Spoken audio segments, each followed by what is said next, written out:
નમસ્કાર દર્શક મિત્રો, ટીવી18 ન્યૂઝમાં આપનું સ્વાગત છે। ટીવી18 ન્યૂઝ ગુજરાતની પળે પળની ખબર ધરાવતી ગુજરાતી ન્યૂઝ ચેનલ છે। હવે જોઈએ મુખ્ય સમાચાર।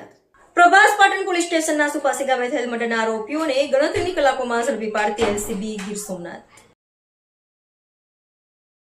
એલસીબીના ઇન્ચાર્જ પોલીસ ઇન્સ્પેક્ટર એબી જાડેજાના માર્ગદર્શન મુજબ પોલીસ સબ ઇન્સ્પેક્ટર એસી સિંધવ તથા ટીમના માણસો પેટ્રોલિંગમાં હતા। તે દરમિયાન એલસીબીના ASI Govindbhai Vansh, Narvanbhai Gohil, Ajitsinh Parmar, police head constable Natubhai Basiya તથા મિસિંગ પર્સન સ્કોડના પોલીસ હેડ કોન્સ્ટેબલ નરેન્દ્રભાઈ પટાટનાઓને સંયુક્ત રીતે મળેલ બાતમીના આધારે એએસઆઈ રામદેવસિંહ જાડેજા તથા ભૂપેન્દ્રસિંહ ચાવડાના ટેકનિકલ એનાલિસિસના આધારે આ મર્ડરના ગુનામાં નાસી જનાર આરોપીઓને ગણતરીની કલાકોમાં પકડી પાડી પ્રભાસ પાટણ પોલીસ સ્ટેશન સોંપી કાયદેસરની કાર્યવાહી કરવામાં આવેલ છે।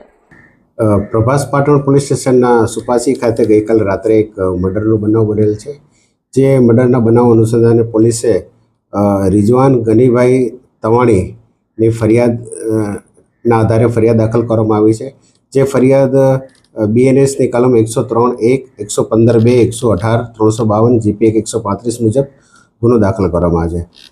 આ ફરિયાદમાં આરોપી તરીકે ફૈસલ હનીભાઈ તાજવાણી, ઉપેદ હનીભાઈ તાજવાણી, જુલ્ફિકાર હનીભાઈ તાજવાણી અને જયુલ કરીમભાઈ તાજવાણી વિરુદ્ધમાં ગુનો દાખલ કરવામાં આવ્યો છે। આ જે ફરિયાદ છે, જે ફરિયાદ અનુસંધાને જે ફરિયાદી રિઝવાન અને મરણ જનાર રિયાઝ અહેમદ તવાણી એ બંને કુટુંબી ભાઈ છે। એમને આરોપી સાથે પૈસાની લેતી દેતી બાબતે બોલાચાલી થઈ, એનું મન દુઃખ રાખી અને આ બનાવ બનેલ છે। જેમાં જયુલ કરીમભાઈ તવાણી જે આરોપી છે એણે મરણ જનારના પીઠમાં એક છરીનો ઘા મારેલ, જેના અનુસંધાને એનું મૃત્યુ થયું છે।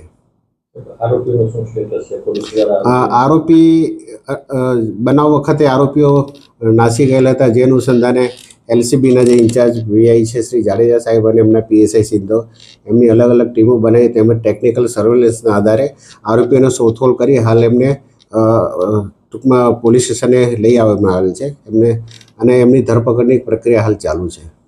સર, આખા બનાવમાં કંઈક મંડપ ડેકોરેશનમાં નોકરી કરતો 15,000 રૂપિયા નીકળતા કપડાં ધોતા, શું આખું ફરિયાદી અને એના કાકાનો દીકરો સબેરે બંને મંડપ સર્વિસના કપડાં ધોવાનું કામ કરતા હતા અને એમાં જે એક અર્જણભાઈ કરી છે એમની સાથે એમને 15,000 લેવાના નીકળતા હતા। એ 15,000 જે લેવાના નીકળતા હતા એમાં એમનો જે ડ્રાઈવર હતો જુલ્ફિકાર, એની સાથે એમને બોલાચાલી થઈ અને એનું સંધાને આખો બનાવ પામેલ છે। અત્યારે હાલમાં તપાસ ચાલે છે, પરંતુ હાલ આરોપીની કોઈ બીજી ગુનાહિત પ્રવૃત્તિ ધ્યાનમાં આવેલ નથી।